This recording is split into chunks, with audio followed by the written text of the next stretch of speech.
take it away.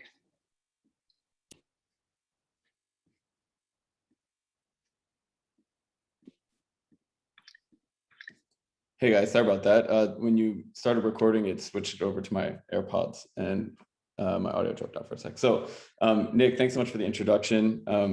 Really happy to be here with all of you. I think it seems like a really, speculative far future topic to be talking about settlements in space. And yet, it seems like every other week when we look at the news, there's, a new rocket going up into space by another billionaire. We're increasingly encroaching on the edges of creating permanent settlements on other planets. We even have Wi-Fi in space now. So, I think the focus of this panel is to examine a few perspectives on designing structures for space. There's unprecedented challenges to creating a permanent settlement on other planets. First and foremost, because everything in space is trying to kill you. Early planetary settlements will face challenges, not just of life-preserving resources, but also for time itself. Consider, for example, that the settlement on the moon receives radio waves coming from Earth at a delay of about 2.5 seconds. So even, just distance itself creates an irrecoverable temporal separation. But it's not just, there aren't just negatives. There's also some unprecedented opportunities. So for example, astronauts often cite that the single most impactful experience that they have of going to space is, more so than feeling 0G or seeing your boot print on the moon or going for a moonwalk, is actually the profound shift in perspective that comes when you turn back and look at the Earth and you can see the entire Earth in a single frame.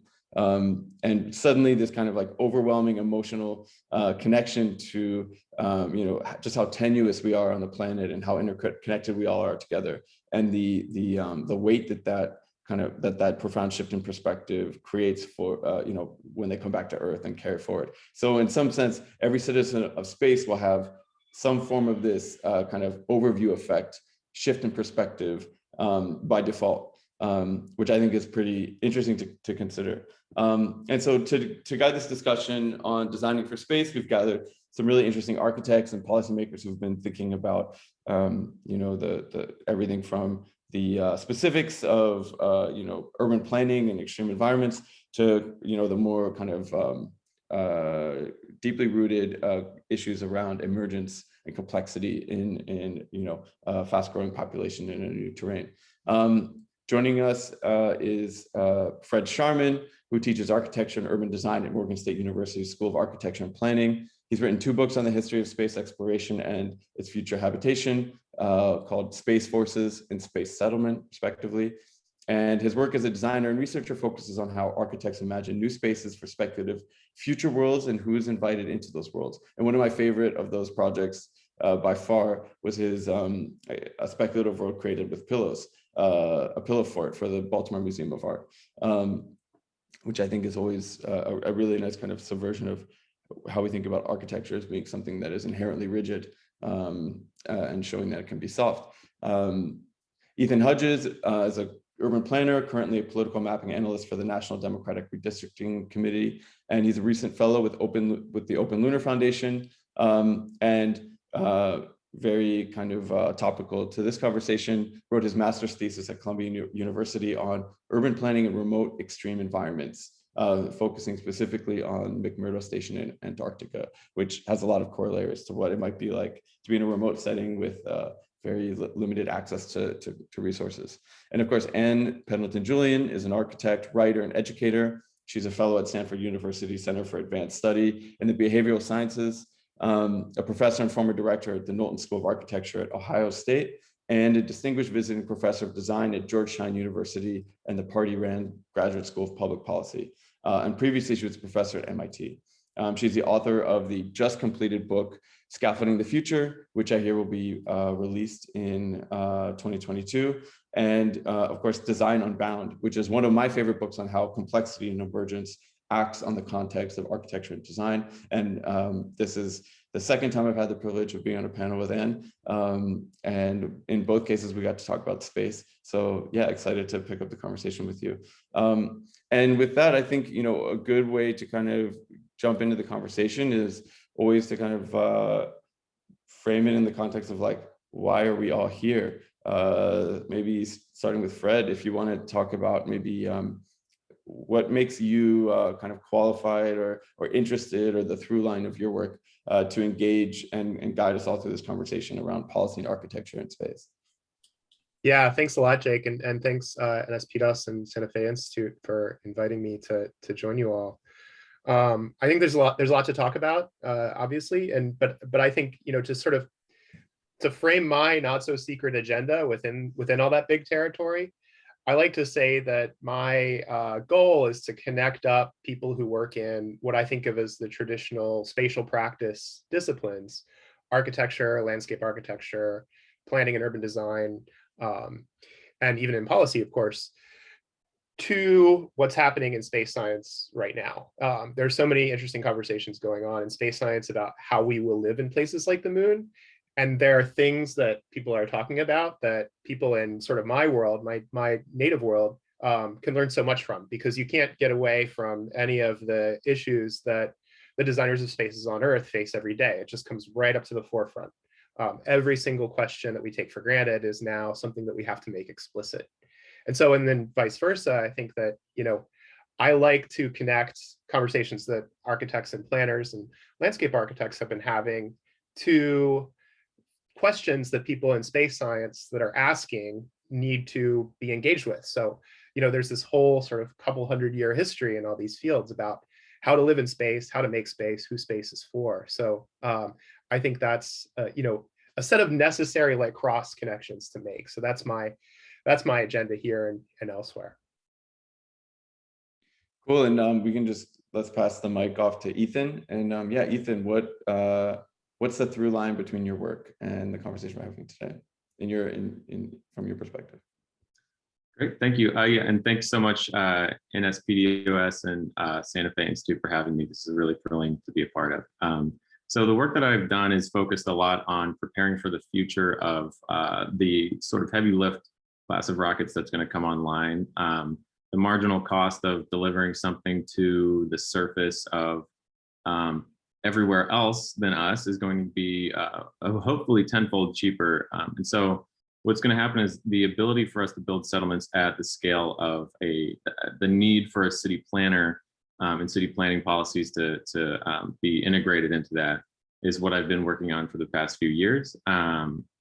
You mentioned that I did my thesis on McMurdo Station in Antarctica, and I found there's actually an abundance of evidence for not only the need for, but what happens, the absence of urban planning being involved in extreme settlements is more critical than that, and much more difficult to fix in the long run than if it was more proactively involved. And so I'm very excited to get involved in that conversation today. Yeah, just looking forward to a future that hopefully I could, you know, be involved in. And I'm building out this body of work currently for preparing for the future of space settlement. So from the urban planning perspective. Super cool. And Anne, how about you? What is a through line for you in thinking about, you know, the future of settlements in space? Oh, you're on mute, Anne. So most things in my life, the through line is a kind of serendipitous set of events that fascinate me and somehow maybe become coherent as one, you know, kind of picks them up. So I think it starts for me, but I did astrophysics for several years before architecture, but it kind of starts in 2004 when I had a student who wanted to do a master's thesis. And he wanted to do a settlement on Mars, and no one would touch it at MIT. No one. They said it was total fantasy. Why would you do this? And so I provided we experts on. So we have Mars, an expert on kind of Mars, and we had another expert who was dealing with aero and astro. And I said, and we're going to look at this not just as the physical, how do you do it? We need to understand that as a new colony, there's a chance for a potential reboot. So we're only going to take this on if we're going to look at the social issues when one moves a group of people to Mars, and we'll take it on. So the extreme environment is one thing, but this extreme kind of blank page is another opportunity. And then there are the psycho-emotional aspects as well. Fast forward another 2004, 17 years, and after being at CASBIS and involved with quite a few people really interested in looking at how we might reshape the politics and the economy that we have, kind of this runaway train we're living in. And so I said to a friend of mine, well, why don't we take on the whole project of a new colony on Mars as the chance for a reboot? Because you're not going to go up there with a blank slate, but you can go up there for a reboot. My friend said, this is way too sci-fi and no one that you want to listen will take it seriously. So I said, well, okay, let's take on the area in the Arctic. I have friends up there, the Yukon, et cetera. And so I've been engaged now for 3 years looking at the proxy for Mars, an extreme environment with conditions are very, very similar, and where the kind of geopolitics are in total disruption as the ice cap begins to melt. So we've been working for 3 years on world building, basically the proxy for a settlement on Mars by using an extreme environment that people can relate to in a different way. So for me, it's really this notion, this opportunity of more than the physical, really the social as well as the psycho-emotional. We know that the body, the human body, is going to take several generations to adapt to zero gravity and all of these conditions. And so as the body is adapting through generational change, how do we begin to think about the urbanization, the building of city as a process, a social process, a psycho-emotional process of identity, process of technology, all the issues that go along with the kind of reboot. So that's kind of where I sit in this. So I think there's actually a really interesting thread here where, you talk about the social process of civilization building and, combined with the risk mitigation of, creating a civilization in a, basically a distant planet. These two things combine in an interesting way through the lens of complexity sciences and emergence, in that, often, we think about like emergent existential risk as being, by definition, incredibly difficult to predict. As a good example, like who would have thought that a social media tool used to help college students connect, and then you add scale, and then suddenly this becomes something that creates a threat on democracy, right? So like by definition, it's almost impossible to understand how something will then eventually appear and pose a threat. But through the work you've done looking at extreme environments and civilization building, I'm curious if you have any predictions about what you would, I guess, warn a future civilization of to be particularly robust for, that you think isn't necessarily obvious at the outset. Is this to everybody, or did Yeah, to everybody, and if you want to start, and then I can start us off. I think what's interesting is when you meet up with people that are really very interested in the new colony on Mars, there is a tendency to approach it as a technological engineering problem only. And if you look at Elon Musk's plans, they repeat all the mistakes down here on Earth. And so I think the whole point is, one of the things to begin to understand going into it is the kind of non-repeating of mistakes, and also how incredibly difficult this is going to be when you have a group of people who are part of a kind of set of social constructs, identities, ways of dealing with each other, media, and you take a small group and you put them together in a small environment, a dense environment. This is not an easy problem to resolve. When we colonize the United States, it was a situation, there was knowledge here, there was the ability, I'm unstable, there was the ability to go back, there was always a safety net. This is a situation in which there is no real safety net. And cool. It's interesting. Fred, do you want to jump in there? Yeah, I just wanted to pick up on technology, because I think that's a really important thread that we don't know the consequences of our technology, but we can sort of still kind of try, I think, if we broaden our go-to definitions for what is included in that category of technology. And I always return again and again to, for so many reasons, to Ursula Le Guin, but in particular, she has a great essay on her website that is a rant called A Rant About Technology, in quotes. And she makes the point that people tend to expect, science fiction writers to be obsessed with the big spaceship and the ray gun and the space station and all of this, and the hyperdrive and all this sort of hard technology, when Le Guin, of course, as the child of anthropologists, recognizes that so many other aspects of culture are still technology. Clothing is a technology, laws are a technology, customs and practices are technology that gets passed down, and they tend to be soft and they tend to be overlooked, when we talk about what we talk about when we talk about technology.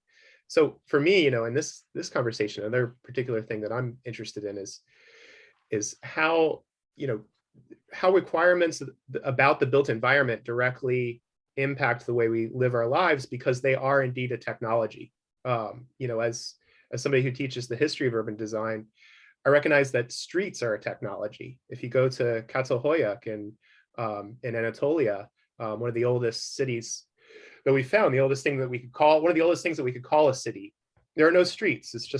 There's just building connected to building connected to building. And to go from place to place, you climb up a hole and you go onto the roof.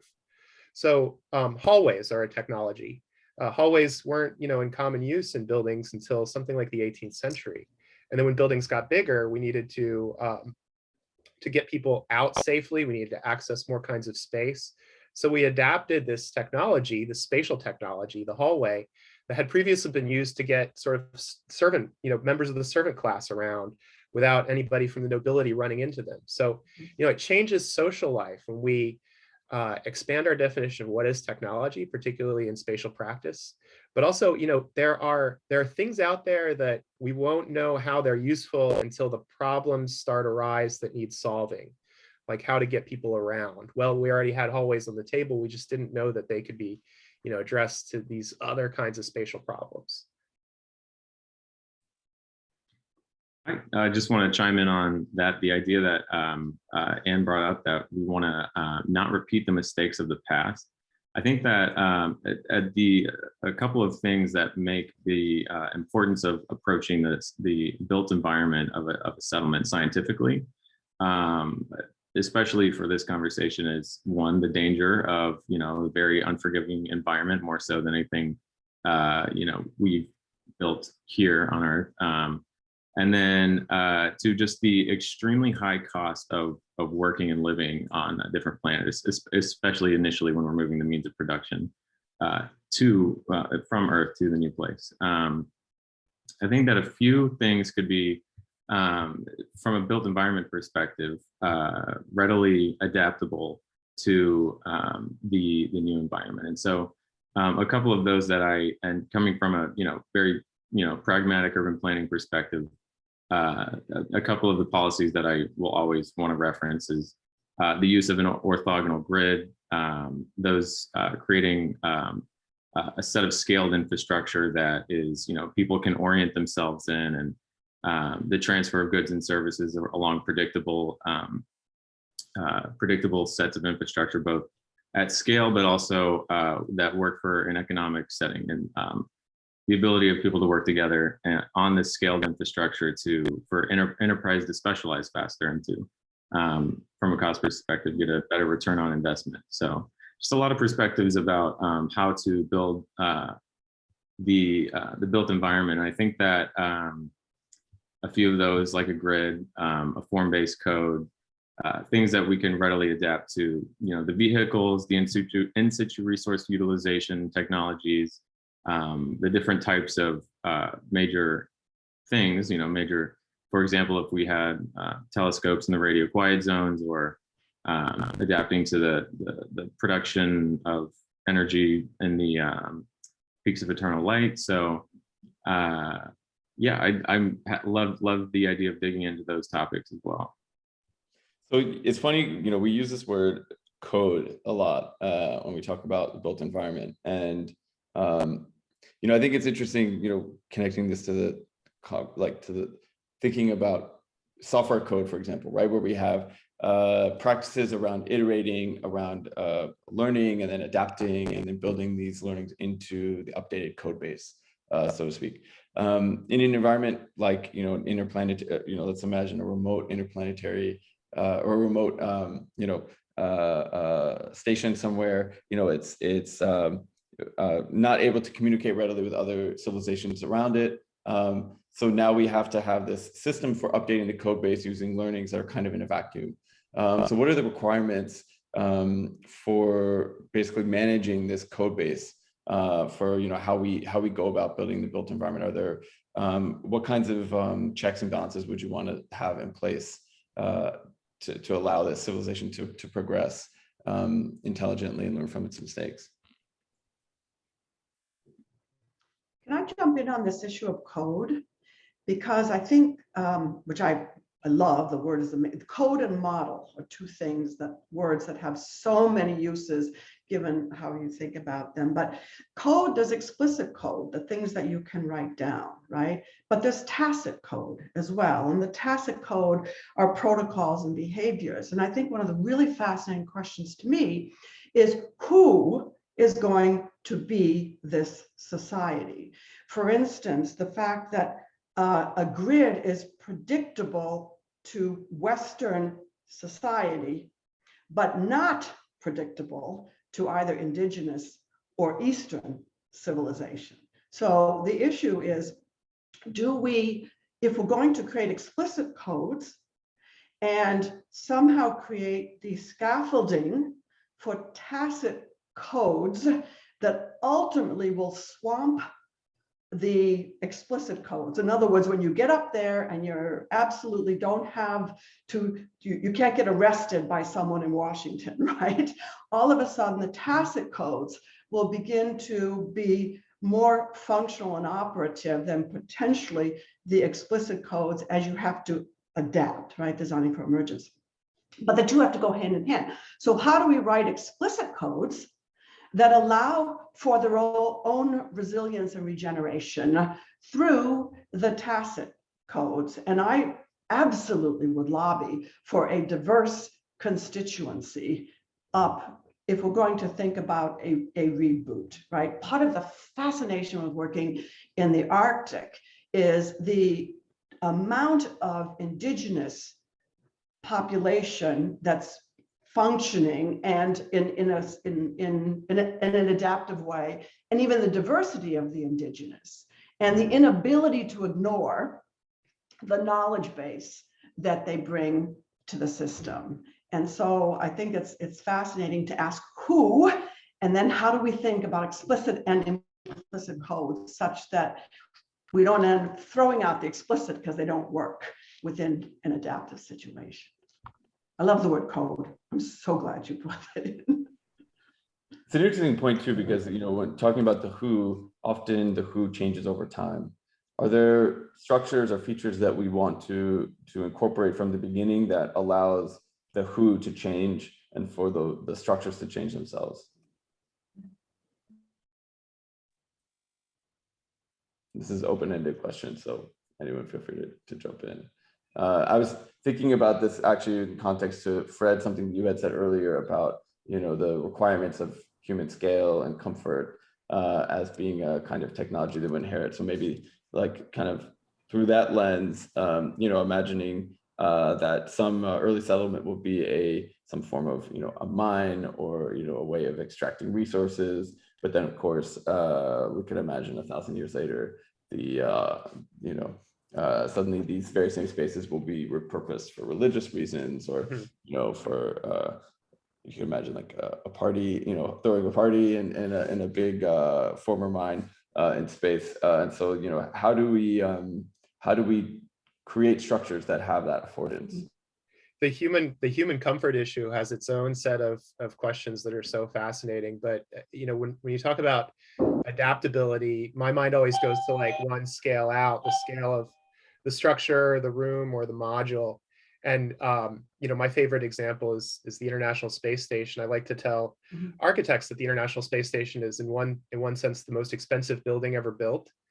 But then, nobody knew what it was going to look like when it was done at the time when they started it. So, I have a little model on my desk here that is officially sanctioned by NASA, and it's already far out of date. There are things and modules and solar panels on here and configurations that don't exist and will never exist in anything like a completed station. And the whole point of the sort of capsule technology, if you like, the capsule standard, was that anything could sort of be unplugged and plugged in somewhere else at more or less any time. So, if Bigelow wants to send up an inflatable module, okay, great, we've got room for it. We can put it over here. We don't know what to do with it, but we need storage. So we've been using it as a closet for, the past 3 or 4 years. If we're finally going to launch this Russian module that's been sitting in a warehouse for, most of a decade, where do we put that? Okay, we can find room for that. So I think that kind of system is going to continue to be really useful. It's kind of a lifelong dream of, many utopian speculative architects on Earth, the dream of the megastructure, where you could just sort of, if I wanted to move from Baltimore to Tokyo, I could just unplug my capsule and put it on a container ship and ship, my home with all my belongings over to a place where I could plug it in Japan. That never materialized on Earth, but it materializes in space. And the corollary to that adaptable space, for me, in the history of the idea of humans going and living in space is the big dome, right? The big dome is the kind of big blanket that does the environmental control, that does the protection from all kinds of harsh things outside, but allows us to be flexible within. The big dome can be cleared out and become a party room. It can be divided into stalls and become a market. It can be a place where, refugees can stay if there's an emergency elsewhere. It's public space, and it speaks to all the things we do with public space on Earth. So, for me, my first impulse is to zoom out to the scale of the dome and the scale of the capsule and think about those two models for adaptability.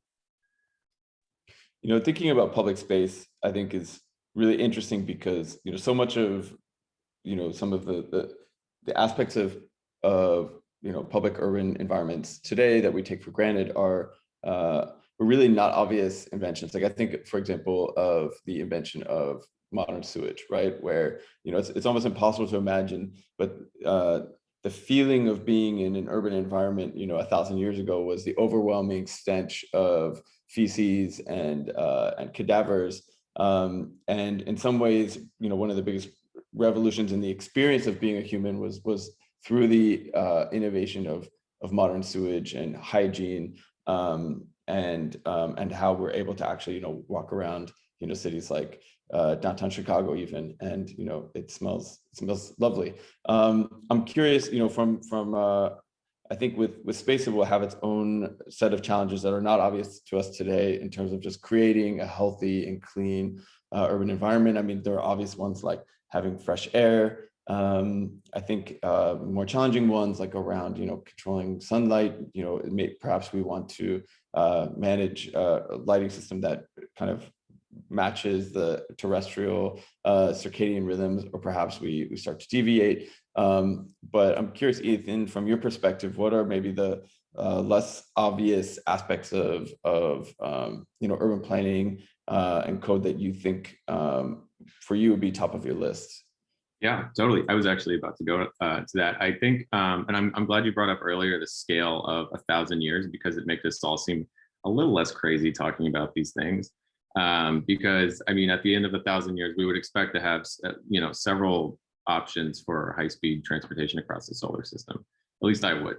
And I think that one thing that is very, very critical, like pretty much the crux of my thesis studying Antarctica and McMurdo Station especially, is that there was a mismatch between the goals and vision of McMurdo Station and the funding and capital development of that station. So there was a whole missing link of administrative capacity to deliver on the goals and plans of the master plan. They would do several throughout the history, last 60 years, they would do several master planning iterations, approximately once every 10 years. those never came to fruition. They were effectively shelved because it was no one's job to actually implement them, and it was no one's job to have meetings and coordinate the capital budget, which actually didn't exist. The capital budget was sort of ad hoc within the overall budget from the National Science Foundation. So I think the thing that is what you could argue for is the eventuality of these settlements becoming independent and sort of capable of solving their own problems. I think that we should plan for that ahead of time. And I think that we need to move the means of production, but also the means of legislative capacity toward the settlements as soon as possible.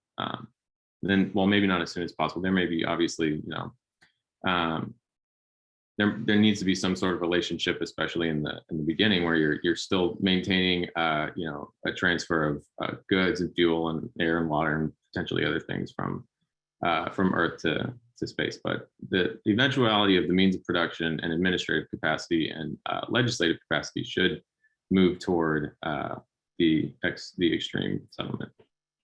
What do you think is the, between of all the, we call them like finite resources for communication, which are basically like time and space, space in that, a request is made and then there's a distance that has to be traveled and energy expended to overcome, serving that request. But then there's also the time aspect, which, has its own challenges in terms of, asynchronous,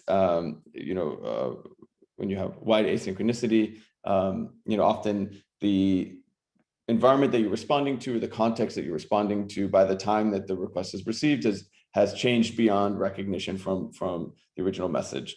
Right. And from your perspective, like, how do you mitigate these two factors in developing kind of a cogent policy around, adapting and building an environment? Right. So the best example that comes to mind is, again, Antarctica. So the fact that it was a public sector led settlement, McMurdo Station, means that everything that they needed had to be planned for and added to a budget. And then the budget would be passed through Congress, effectively, National Science Foundation through Congress, and reallocated. So after that budget was passed, they could, contract and purchase the things that they needed, and that would arrive on a ship potentially 1 or 2 years later, in between a 6-week window where they had ice-breaking capacity. So you see how this is sort of not only like a bureaucratic thing, but also just a short window of opportunity. So, and it could be anything from tools and supplies to, and then again, just exporting waste from Antarctica as well. So I would just reiterate the necessity of moving the means of production of all sorts of things, from food to tools to materials, as much as possible. And that's also important because that allows for enterprise to grow and develop, niche industries and all that. But also, like, the resilience of a station is dependent on not, especially in space, having single point failures. And so, you don't want a whole system of industry to break down because there's missing pieces to it, or because getting those missing pieces takes 2 years, that sort of thing. I wanted to add, Jake, to your list of constraints, bandwidth and spectrum, which we sometimes take for granted here on Earth. But you mentioned there's Wi-Fi in space now, but not much, right? Like, if everybody's using the Zoom on the International Space Station, then we're going to get slowdowns. And of course, with 1,000-year horizon, there's a lot to be anticipated, but the proximity of place to place to place in a place like the moon on Earth, we take for granted the distance, between radio stations that we drive, and we go out of one station's sort of footprint on the bandwidth and go into another. But things are going to be much closer together in a place that is so constrained, and so bandwidth is going to become, an issue that has to be regulated. Spectrum is going to become an issue that has to be regulated, and even today we find that positions in the geostationary orbit ring are internationally regulated, so that slots, open up and slots are vacated and slots are occupied, according to schedules. So this all speaks to, like, what is the meta organization that regulates all this? For one thing, international law is a strange beast because there's no overarching sovereign. There's just sort of relationships between theoretical equals. But also it speaks to the question of infrastructure. You build, the sewer case is really instructive because in a lot of cities, the sewer systems had to be built after cities were fully occupied with, thousands, if not millions of people, which caused a whole host of other problems. But in other places, like there's the vast build outs of urban conglomerates in China, as China anticipates, an urbanization of its population. They build the infrastructure and then it sits for several years until it's fully occupied to its capacity. So again, I don't think there are easy answers, but there are questions that we can ask early on and models I think that we could start to think about on Earth and elsewhere. And I think we have to slightly shift our thinking, because the question I think becomes what level of self-sufficiency is necessary, and adaptability and all of those things through all sectors, right? From the physical to the other. When we started the project in 2004, settlement on Mars, the technology, 3D printing, was not being really considered yet in any viable way. And so it was, how do we get inflatables up there to create something to be able to get them underground and allow the dirt to be the shield from the radiation, which is the biggest problem that we begin to encounter. How does this then create a kind of subterranean society, and how do you begin to adapt to that? So, but now we have technology where we're mining asteroids, and we have technology that actually makes it much more plausible to think about 3D printing stuff. So I think what I'm asking, or I'm just in general as a hypothetical question, is instead of the kind of whole set of practices and protocols and behaviors and codes down here that one figures out, okay, how do you do them differently up there? Can we say this is necessary as connective tissue? And maybe it's just the Wi-Fi and the ability to transfer knowledge across and maintain connections. But how much then up there has to be able to be, and this then gets back, it has to then be adaptable. And how do we prepare for adaptability? And this then even gets back to our own education today. How do we transform our educational system so that the people coming out of it are not taking templates and redoing them, but are absolutely prepared for creative innovation in situ with basics, and then asking what are the basics that we absolutely need to begin to do that, because we have no idea what we're going to encounter. So this idea that there's a kind of, I see a kind of two spider webs, which are two different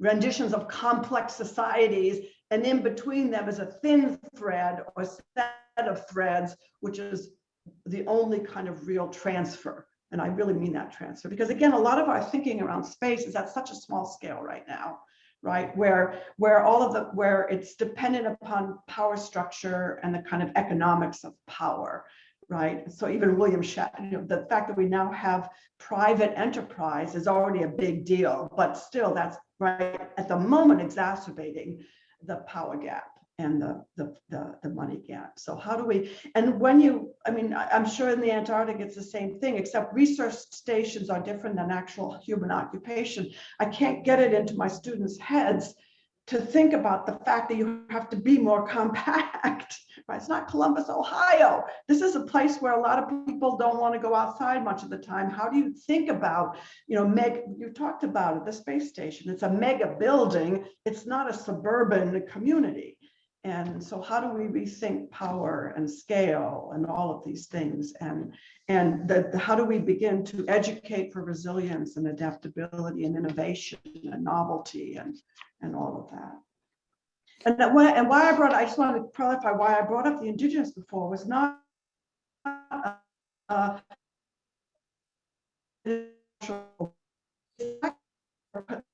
logical differences around the world, where the difference of how one understands the world sees, understands, makes sense, and then operates in the world, there are already others out there that are already more resilient and adaptable. So this notion of kind of skill building and.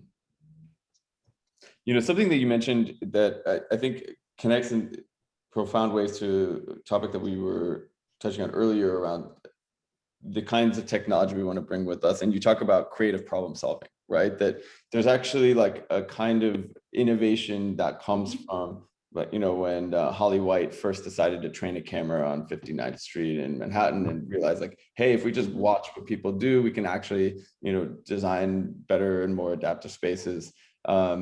And, you know, as you pointed out, you know, so much of the way that these conversations focus on the needs of future civilizations tends to focus on kind of like a list of requirements. And then, you know, how do we satisfy those requirements with, you know, basically tech, and, you know, it's kind of like this checklist of things. But, you know, in the way that you engage kind of critical, creative thinking, which I think is something that, you know, all of the panelists have deeply embedded in their professional practices, you know, outside of this conversation. And I'm curious, like, if you were to, you know, create a golden disc of recommendations of exercises or methodologies that you would want the architects of the future to not lose or forget about, you know, what would that technology look like? You know, the creative, critical thinking technology that is inherent to how you structure the world and problem solve for projects that you've worked on today. Make too much rather than just enough of everything. I think that's an important general principle. One of the things as I've become immersed in, you know, since we started planning this conversation, like just trying to dig deeper into, you know, what is the building code for places like the International Space Station? You know, how does it relate to building code that we make on Earth? There's a great story that's in one of the documents that NASA puts out that defines these standards, called the Human Integration Design Handbook. And everything, because of this tendency towards optimization, everything is designed from the model human body, which is statistically kind of constructed, outwards. So in the preamble to this document, they talk about, okay, how do we design a door? Well, we look at, all right, what's our baseline percentile for shoulder width for a person, right? The minimum and maximum, and we want to design for the maximum so that their shoulders can fit through. What's the maximum height? So we want to design, you know, so that the maximum height can fit through a door. Okay, wait, but those two are correlative in different ways. So we need to find out how they, you know, how they connect in terms of percentile to one another. So what's the likelihood that somebody very tall and very wide will pass through this door? And, you know, when from an architectural design point of view, you go, no, you just make the door way bigger than it needs to be, right? You don't like optimize the door. You make too much door for anyone you can imagine, especially a wheelchair user, right? The constraining case is not a big, tall, broad-shouldered guy necessarily. It's a wheelchair user. It's the person who is often forgotten in those statistical models of like who the body is using, who has the body that's using the space. So I think in general, to produce too much, to move away from a paradigm of optimization and move towards a paradigm of like abundance. We're going to provide more space. We're going to provide more infrastructure, more energy than we think we need. Because this is an extraordinary environment, we need to plan for maximum inclusion from the start. And we need to build in flex. We don't want a just-in-time kind of logistics system for, you know, Ethan, as you say, you know, getting the item from the other continent to the area that's in danger. We want extra to be there all the time of everything. So I think that's an important design imperative. Right. I think definitely redundancy is one of those critical things, especially safety. And so I want to make a point that I think when we're reorienting how we think about the future in space, I think one of the very important things to me will be that the policies and design codes and everything that we make will be scientific in nature, and that's not. I don't want to come across as like the typical stuffy post-war urban planner, but I think that I think that there are some prescriptive things that we can lobby for, that they themselves can be very adaptive to the environment and then the enterprise that's taking place. And one example of that is that throughout a ton of psychological studies, and then also at McMurdo Station, is that there are there's evidence of psychological stress for humans when they don't have their own specific room, living space that they can separate literally everyone else in their lives. And so that is something, I would particularly lobby for when people are creating these settlements, that each individual person can have their own space, however small. And that was evident because, talking to scientists that actually worked in McMurdo Station, they had these long hours, didn't make enough sleep, and then they go home at the end of the day and they have a roommate. And it's like the worst thing for someone that's not in college anymore. So that's one example. And the other thing I want to show is that, Nick, would it be okay if we show the GIF I made about different land use patterns? Or would I? Okay. Oh, I'll just. It's dropped in the comments over here. Okay. So I made this GIF as part of my last paper, and I think that it's important because everyone can just go on. Great. So what we're seeing here is, do you want me to also share my screen to speak to it for the video?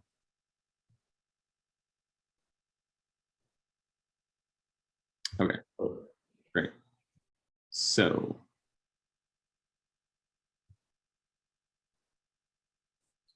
essentially what I made here is a comparison of different trip distances between 3 different use types. 2 of the use types are just 25% of the total use, and then one of them is a total of 50% of the total use.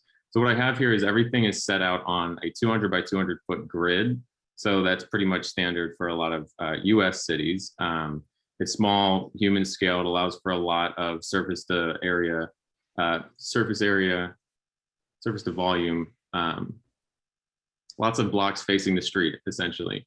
And so what I'm measuring is trip distances. So the first thing you'll see here is a strict separation of uses. This is Euclidean zoning.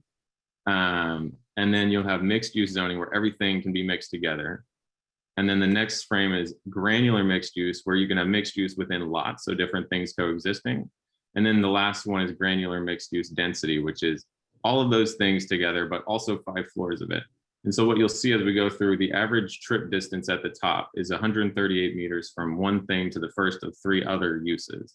And this these trip distances slowly decline as you can allow more things closer together and also at the very end on top of each other. And so after measuring all this final slide, these trip distances are an average of 16 meters apart.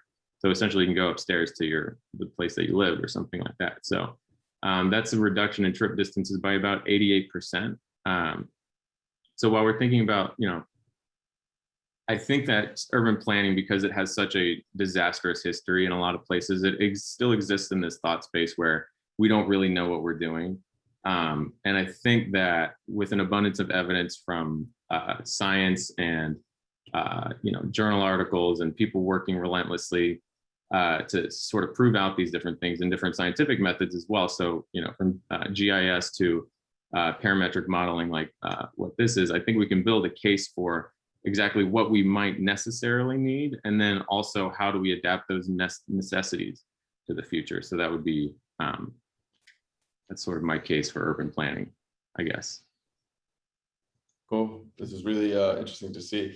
Something that I always think about when I look at especially kind of Euclidean mappings of cities is I sometimes wonder why we don't see basically like orthogonal looking network nodes in the networks of forests or between these more rhizomatic structures that we see in nature. What would be the you would think that if an orthogonal network was optimal, that other kind of highly competitive organic systems would also have kind of arrived at similar conclusions. So it'd be interesting to see a comparison of, especially if you were to start to weight the network nodes with use and the like, you know, how often different nodes are traveled, if you would start to see that a different mapping would turn out to be more efficient, you know, if it wasn't just like a stochastic plot. But the original question though, and we're getting towards the end of the talk, so it looks like we might not have a ton of time for questions. Should we, Nick, what's the best way to drop some questions from the audience into the conversation? I see there's a couple questions in the messages here. Let's see. Can I just make one kind of maybe slightly meta point? Go for it. And I love the GIF, and I love the kind of the ability to look at a kind of planning of something. What's really very, very cool about a lot of the data mining we can do now is we actually see the reality and exactly what Jake was talking about, the way that reality often transforms the Euclidean because the reality demands something else. So that kind of warning or the whatever. I just really quickly, this is a quote from a colleague of mine, because I just want to remind us to not forget something, which is, and she says, examining the notion of extremes takes us away from a center point characterized by its predictability, balance, and familiarity, and instead, and moves us towards a condition where unpredictability, disequilibrium, and strangeness become the new normal.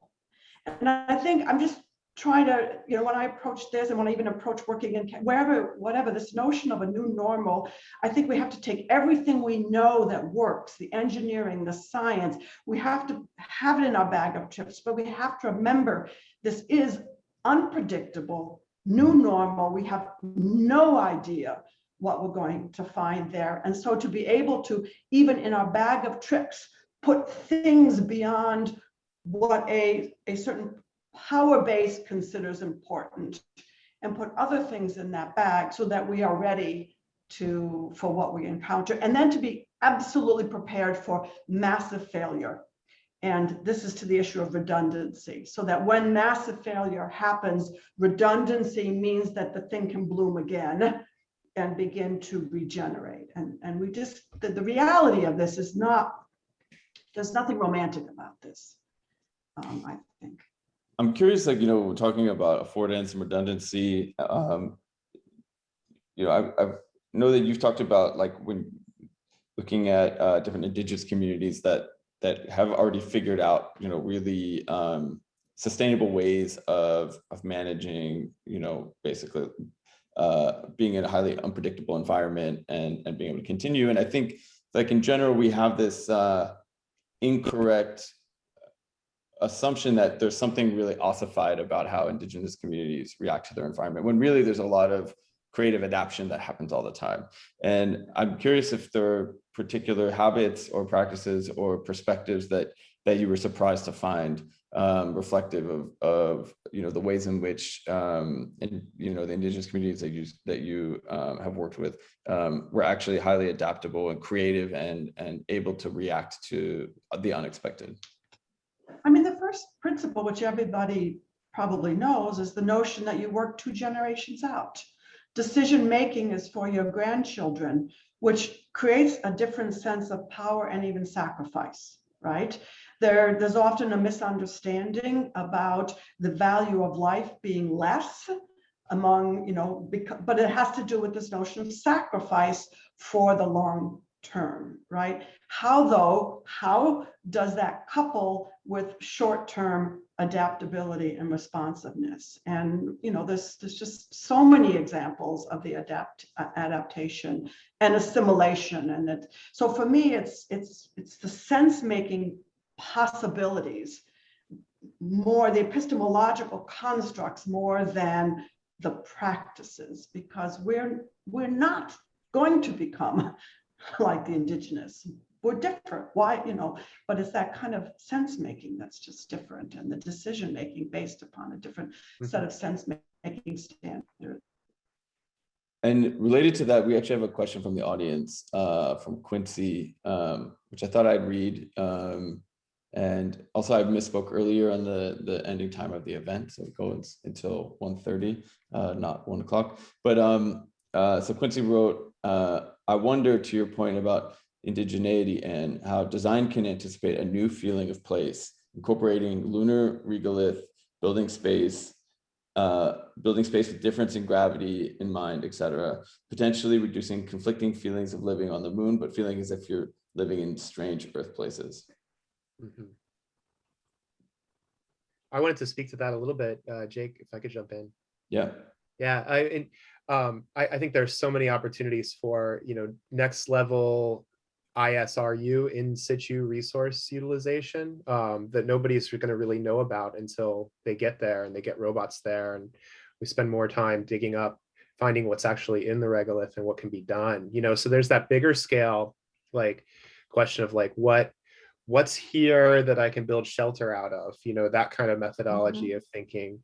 And then, but to bring it to, again, the smaller scale and contemporary practices, I'll plug my colleagues and friends in the ISS archaeological project, the International Space Station Archaeological Project, who are engaged in research that looks at like how culture on board the space station is produced and how it's evident in the sort of material traces that people make and leave behind and pass on to one another. So yeah, and I think that is like an example of the kind of the tacit codes also, like the way that, like when someone new arrives in the space station, they learn, okay, here's how NASA tells you how to cook, but here's all these other things we could do with things like plastic bags that we have and Ziploc bags, and how we can combine, some of these base foods that we have in novel ways to make new tastes and new possibilities and break up boredom.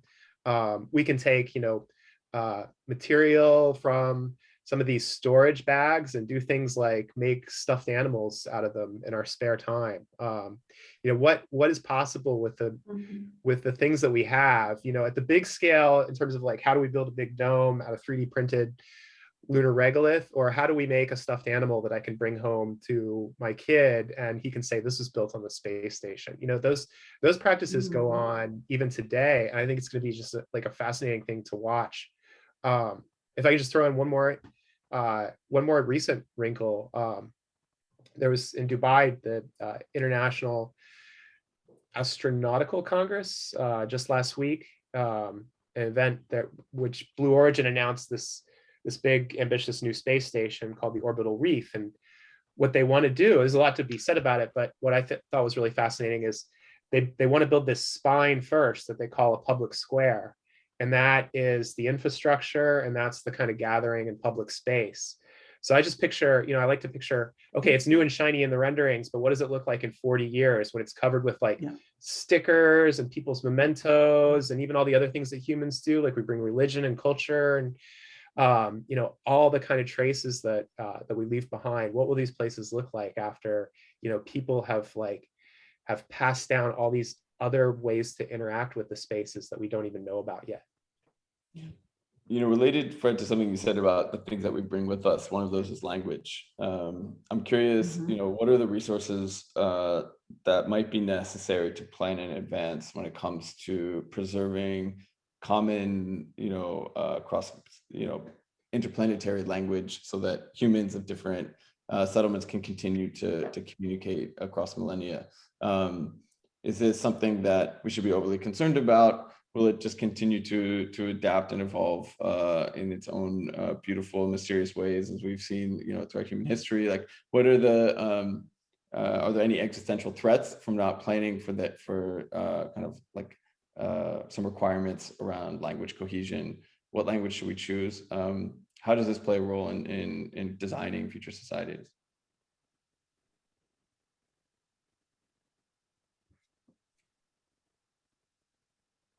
It could be, I don't know, Anna, if you want to take that question. Well, I love that. I mean, the whole notion that there's going to be all of the codes and manuals and the kind of high tech stuff. And I do want to talk. No one's been talking about AI yet. I do want to bring that in as well. Right. The kind of languages that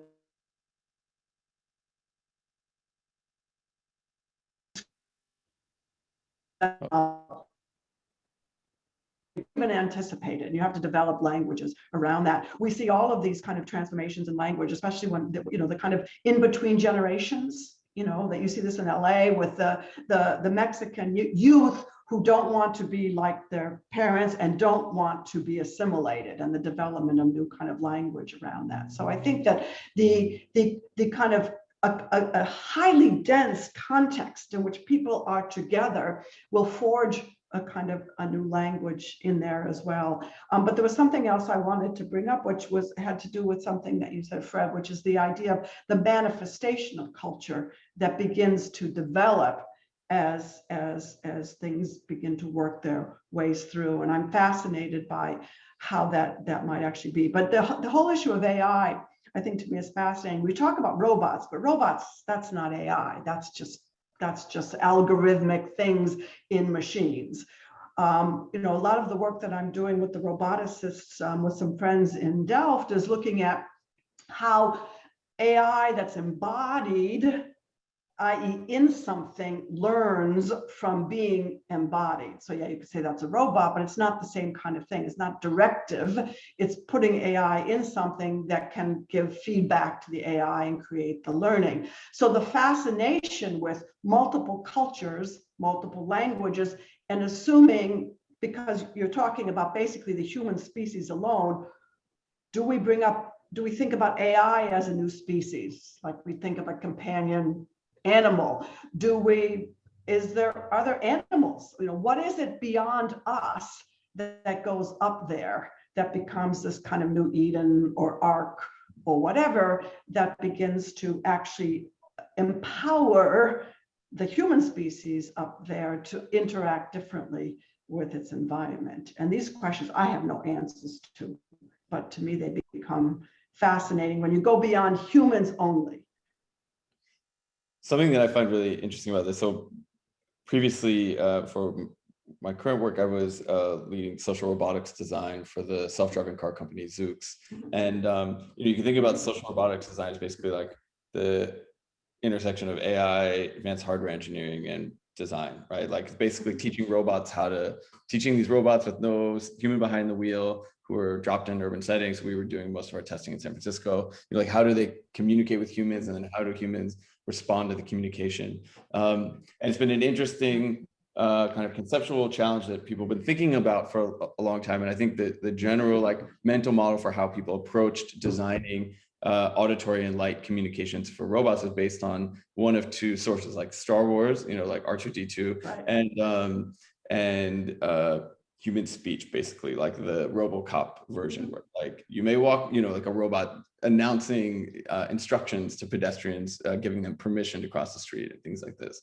And to your question of how do we think about the embodiment of AI as an object that's interacting in society was a really interesting challenge that we were working on, because imagine basically it's like there's not really a theory of mind between the pedestrian and the vehicle and vice versa, and yet they still need to coordinate and collaborate and communicate. And that theory of mind question is really challenging, or is really important, because if we had assumptions about the common language spoken, for example, by pedestrians, you could say you could have some confidence that using English language and saying "you may walk now" would be like a high rate of the pedestrian receiving that message. But we don't have that in a public space, right? But I guess where I'm heading with this is the most efficient form of communication that we found turned out to be based on what we call the epiphany model. It's kind of like using the word epiphany is a little bit based on the James Joyce quote about the lyrical epiphany is the base form of communication. The man who pushed a stone up a slope and pulled the oar, and basically the grunts, these kind of embodied grunts. And what was really powerful about kind of reducing communication to basically a physicalized grunt was that you could actually tie directly to the emotional state of the AI itself. Right? So we thinking about does AI does a robot, specifically autonomous vehicles, they have a prediction model about the world. A pedestrian walks into I see my connections unstable, so maybe none of this is getting through, but the pedestrian walks into the street, upends the prediction model, and then suddenly the vehicle does an emergency braking maneuver, right? So you basically have this one very critical emotion expressed here, which is surprise.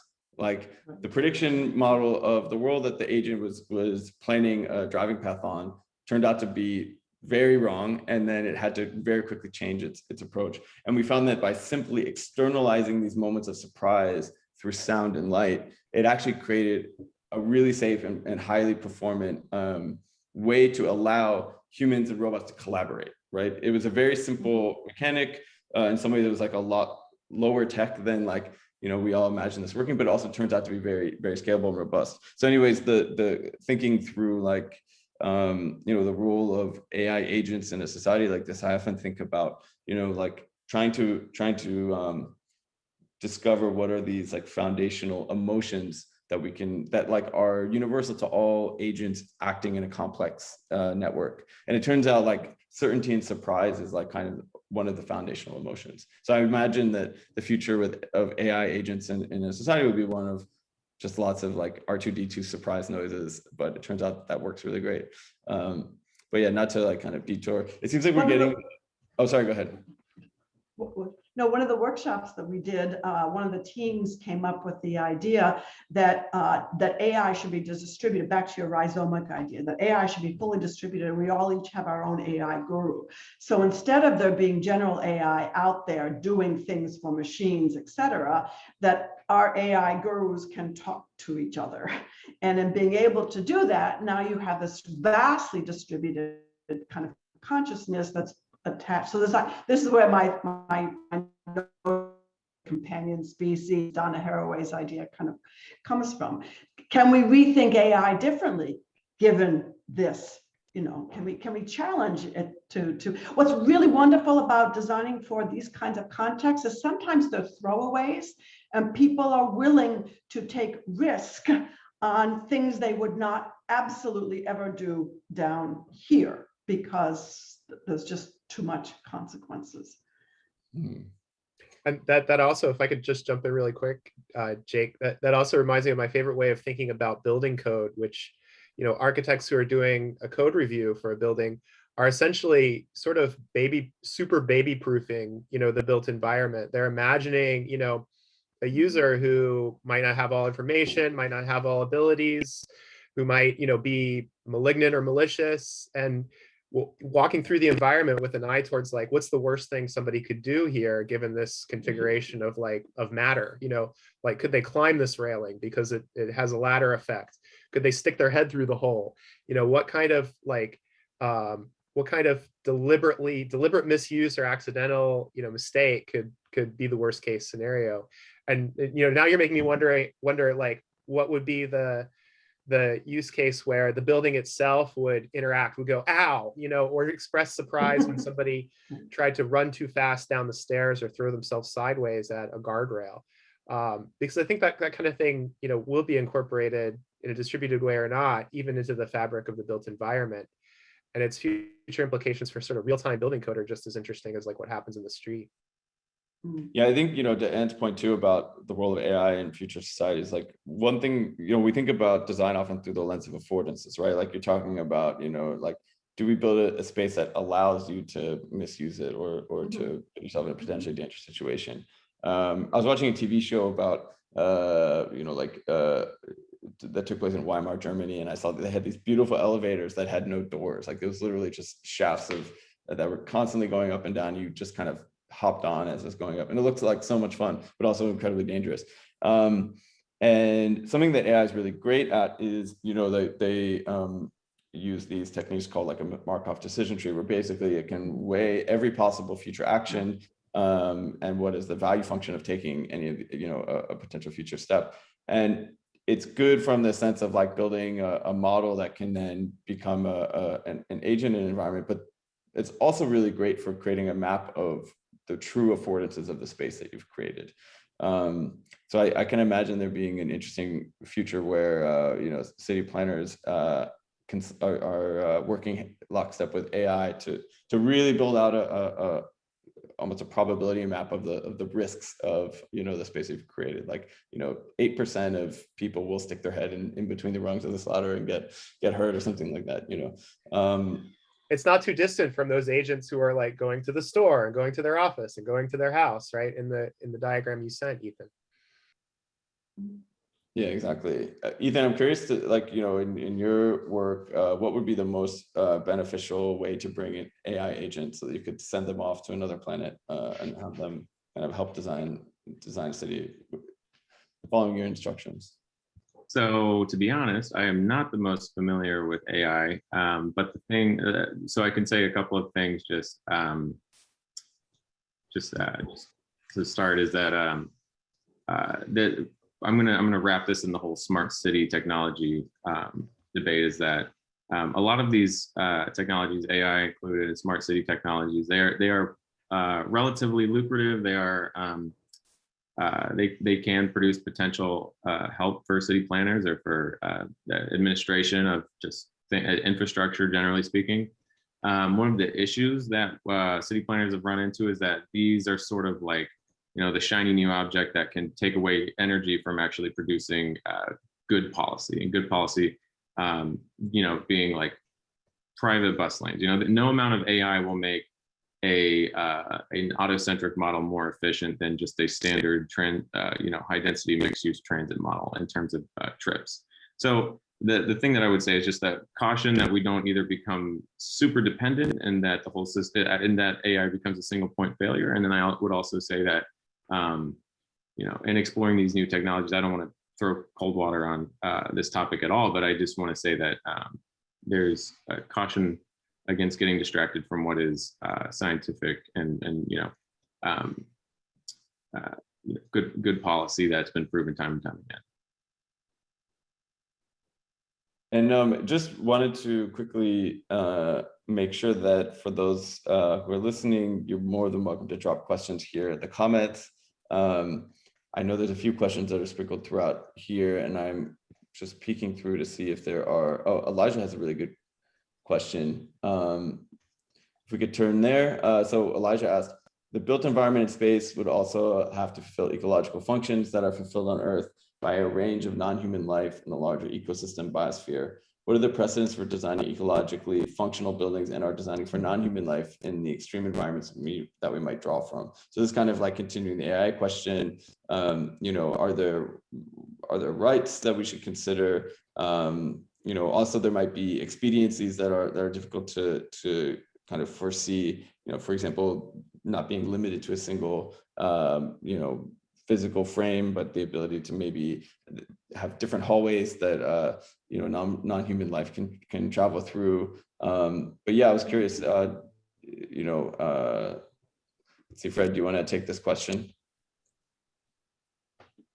Yeah, I mean, as someone who once designed a space station for manatees and chickens, I can say, like, this is something I think about all the time. What will the affordances be if, all of a sudden in lower gravity chickens can fly, and what sort of like new possibilities are there for non-human life having the possibility to exist in these environments with different parameters, right? On the moon, there's 1/6 gravity, so chickens will for sure fly. And I think, given that the chicken is the most common, I think it's one of the most common non-human animals on planet Earth is the domestic chicken.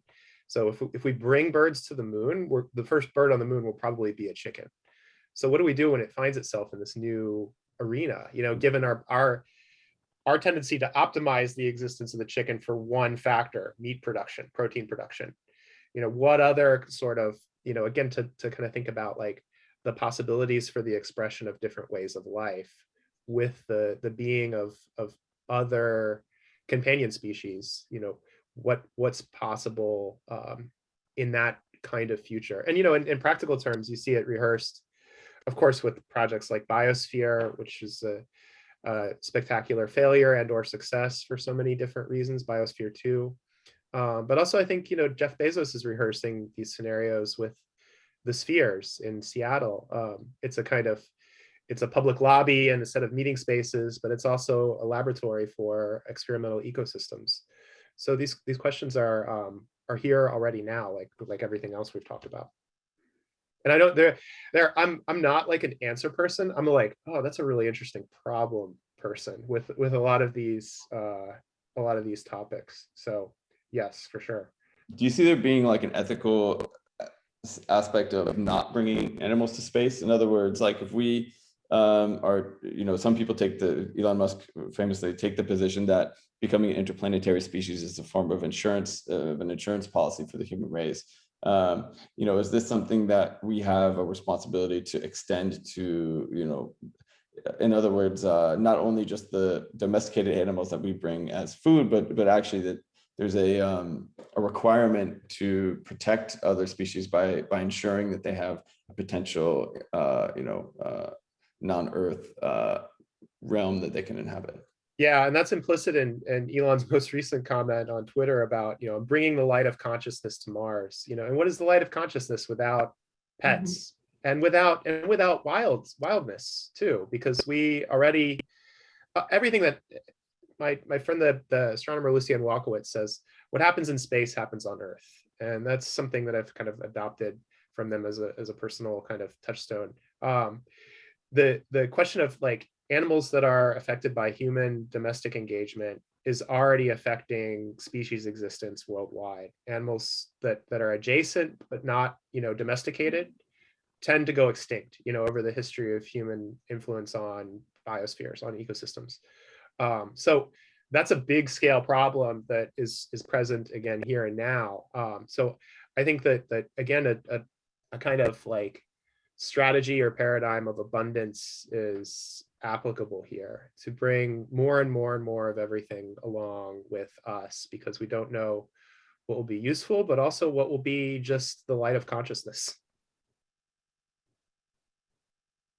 I think the one thing that I always kind of wonder about is there's always an assumption that this will be successful, right? That we will adapt, but they've already proved that being up on the space station for even 2 or 3 months and the bone mass just depletes at an inordinate rate, right? So this assumption that it's going to be successful, that's a species, whole series of species and enriched ecosystems, which make these species dependent upon each other, that has worked here, will find a way to work up there. And I don't mean to be the one that says it's not going to happen, but the question is, can we adapt fast enough before we basically our little spaceship bodies themselves don't hold up under these conditions? And then how do different species begin to adapt differently? So I think, it isn't going from one system with this rich ecosystems and species and diversity and redundancy,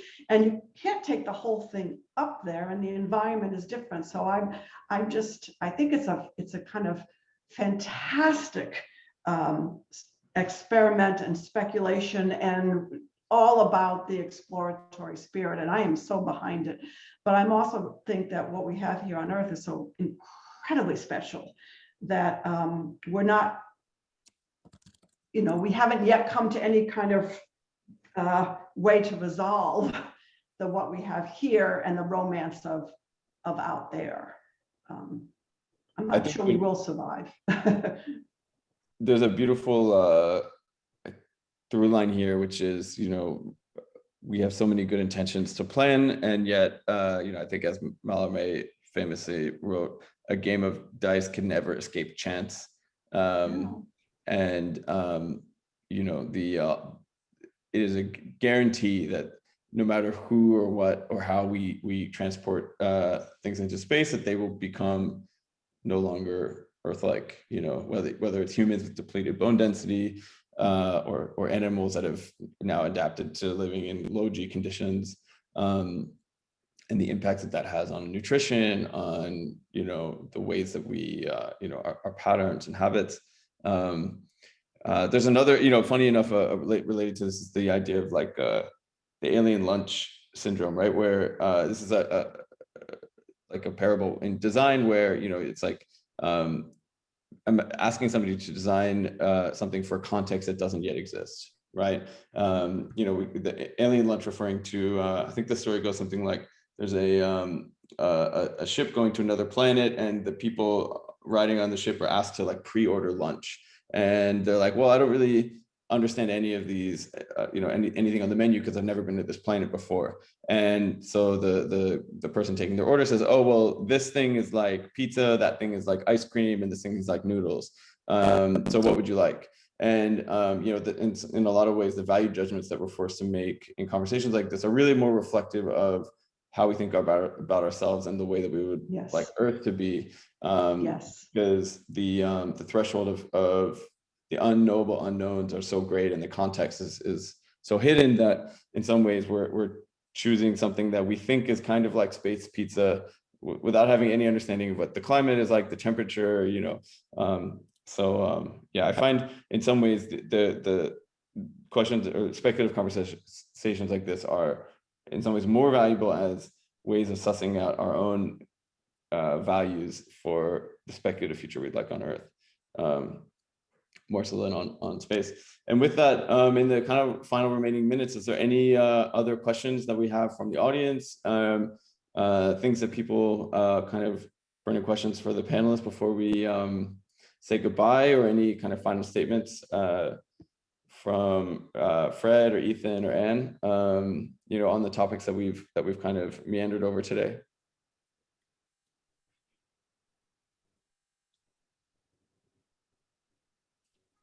Cool. I just want to say this has been great. No, this has been really, this is a privilege. Thank you for inviting me. Really great. Thanks all. Yeah, thank you so much. Thanks everyone. Huge thank to Nick and Caitlin, to the New School and to the Santa Fe Institute, and also to the Venice Biennale of Architecture. Hopefully the next time we have the chance to talk about this, we can be in Venice instead of on Zoom. But or in space. Yes, exactly. Or in the Antarctic, or in the Antarctic, or Arctic. Or the Antarctic. Yeah.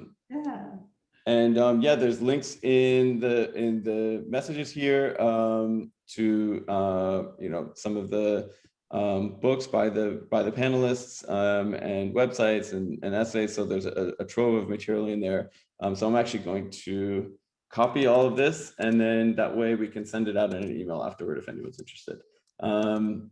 Otherwise, have a beautiful day. Thank you, everyone.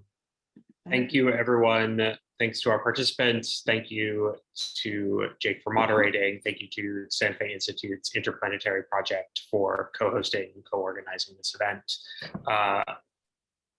We'll make the recording live and available on YouTube and social media soon, and we'll make sure the chat, the publicly available chat, is included in the YouTube description, so folks can have access to that. Thank you all for turning out, and have a good rest of your day. Bye.